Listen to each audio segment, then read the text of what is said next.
de Italia, donde el primer ministro Draghi dice renuncio. Mattarella, que es el presidente, a ver, son gobiernos parlamentarios, ¿no? Mattarella le dijo no, de ninguna manera, no le aceptó esta renuncia, lo convocó a explicar sus razones el próximo miércoles, esto va a ser en el Parlamento. El tema es que va a pasar ahora, porque fue al día siguiente de la renuncia del primer ministro Mario Draghi, no aceptada, insisto, por Sergio Mattarella, lo invitó a presentarse. Bueno, venga, lo escuchamos, porque ¿cómo va a renunciar? Debe saber por qué quiere renunciar. Lo que pasa es que hubo ahí una falta de apoyo, ¿no? De un grupo que al él generar un decreto que tenía que ver con la ayuda a las familias y al mismo tiempo quiso dentro de ese decreto meter un trabajo que tenía que ver con los basureros en Roma, ¿no? Una así de obra. sensible. Imaginen ustedes una situación como la que estamos viviendo en Argentina con un primer ministro. Ya lo hubiese dicho, bueno, vamos cambiando y a otra cosa. Pero llama la atención la renuncia de Boris Johnson, por ejemplo, Claro. Lo que ocurrió, los problemas en distintas coaliciones, en otras zonas, siempre hablando de gobiernos parlamentarios allí en el viejo continente. Inés Capdevila está en línea. Hola Inés, buen día. Buen día, Edu. Buen día a todos allá. ¿Cómo están? Bien, muy bien, gracias. Aclararnos un poco cómo ves vos esta situación, comenzando por el caso Italia. Te diría que hay una particularidad de Italia en esta crisis política y hay una particularidad de Europa que tiene ciertas ramificaciones al mundo. La particularidad de Europa es sociedades muy cansadas después de la pandemia, con muy poca paciencia política con sus dirigentes, que están fragmentando sus apoyos. Por lo tanto, tanto en sistemas parlamentarios como Italia o Gran Bretaña, como en presidencialistas como Francia, los apoyos a los gobernantes son cada vez más flacos, cada vez más débiles y por lo tanto es cada vez más difícil gobernar. Es un poco lo que le sucedió esta semana a Mario Draghi, el movimiento 5 Estrellas, un movimiento que creció con visos antisistema y ni de izquierda ni de derecha. Es muy difícil de encuadrar ideológicamente, pero que tenía muchísimo apoyo parlamentario y era un pilar necesario de la alianza que sostenía a Mario Draghi. Le retiró el apoyo por las razones que bien describían ustedes ahí. Por lo tanto, Draghi, que había puesto como condición para gobernar, para seguir al frente del gobierno italiano, la necesidad de tener una mayoría muy grande, dijo, basta, hasta acá llegué. Draghi es una especie de prócer en Italia, ¿no? No solo por su performance como primer ministro en el último año y medio casi, sino también por su desempeño como presidente del Banco Central durante momentos de muchísima crisis en Europa, donde logró estabilizar la política monetaria europea. Claro. Entonces, básicamente lo que sucede ahora es vamos de nuevo a otra crisis, a otro cambio de gobierno. Italia cambió desde 1946 hasta ahora, es decir, 76 años, 42 veces de gobierno. Es probablemente el país con más cambios de gobierno. Por lo tanto, están acostumbrados. Pero Draghi tiene una particularidad por la cual hoy Italia está bajo mucha presión del resto de Europa e incluso de Estados Unidos.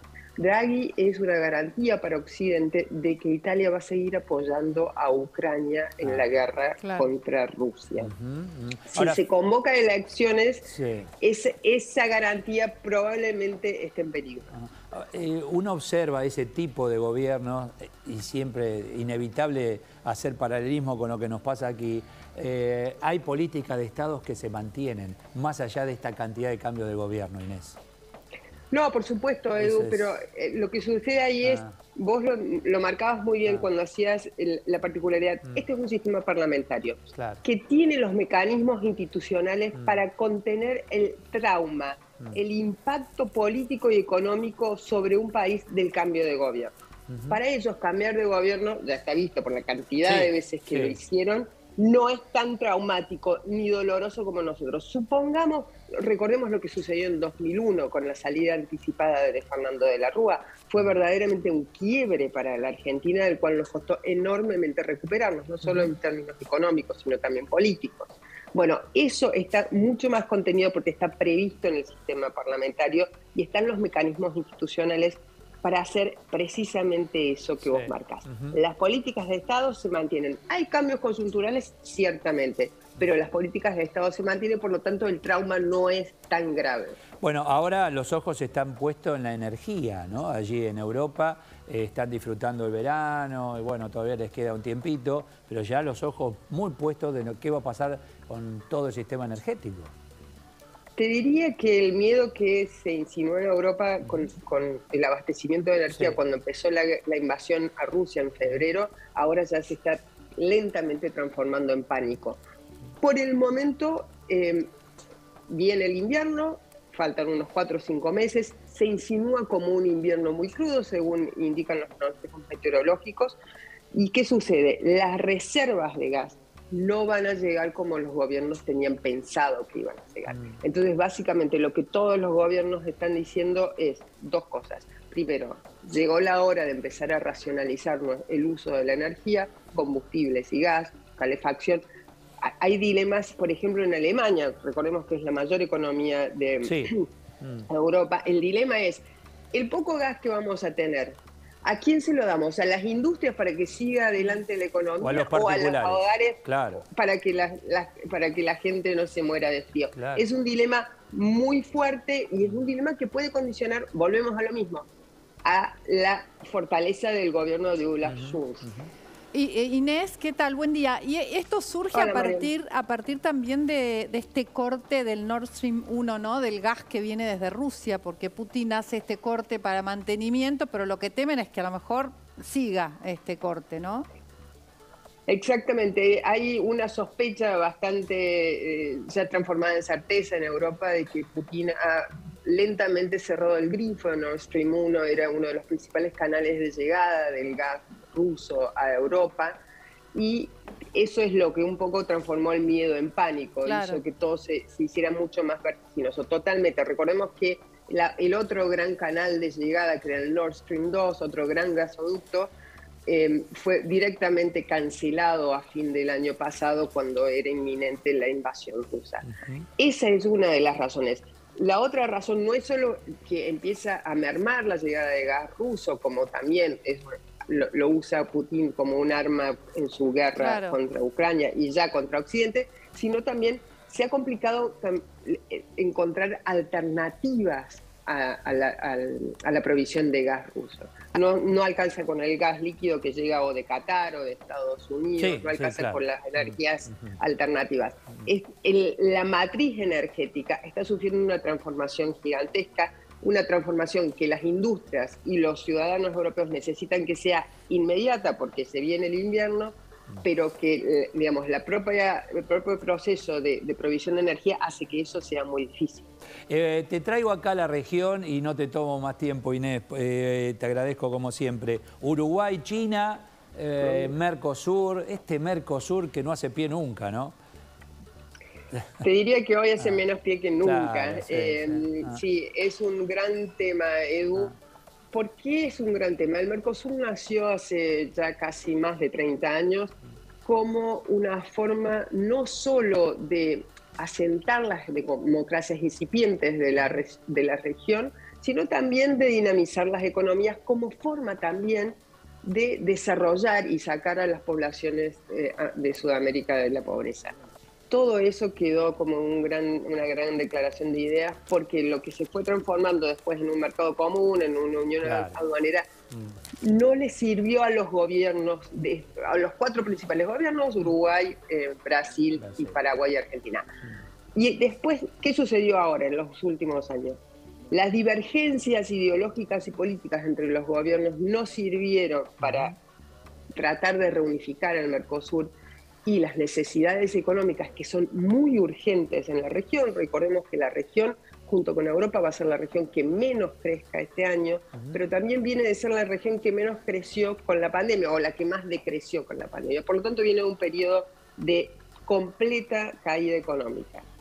Eso hace que, con un cierto grado de desesperación, los gobiernos empiecen, como sucedió con Uruguay, a romper las normas. Voy a lo urgente está dentro, puertas adentro, claro. Y a buscar los socios que parecen más confiables y con mayor capacidad de dinamizar. Hoy Uruguay va y busca a China. Hay algunos especialistas que dicen, ojo, Uruguay probablemente esté actuando de forma ingenua porque deja lo seguro, el Mercosur con todos sus déficits, con todas sus incertidumbres hacia el futuro, sigue siendo algo seguro, sigue siendo los socios principales de Uruguay, pero va hacia China, que China tiene dos rasgos fundamentales, uno global y otro con América Latina. Las inversiones chinas en América Latina se estancaron en 2020. A partir de 2020 dejaron de llegar directamente. No es que dejaron de crecer, dejaron de llegar. Eso por un lado. Y por el otro lado, China este año se enfrenta a su año de menos crecimiento en muchas décadas. Es decir, que China empieza a padecer lo que viene padeciendo el resto del mundo desde hace 2 años. Es decir, el malestar económico. El tema es que por menos que te compre China, bienvenido, ¿no? Exacto. Eso es lo que dicen en Uruguay. Claro.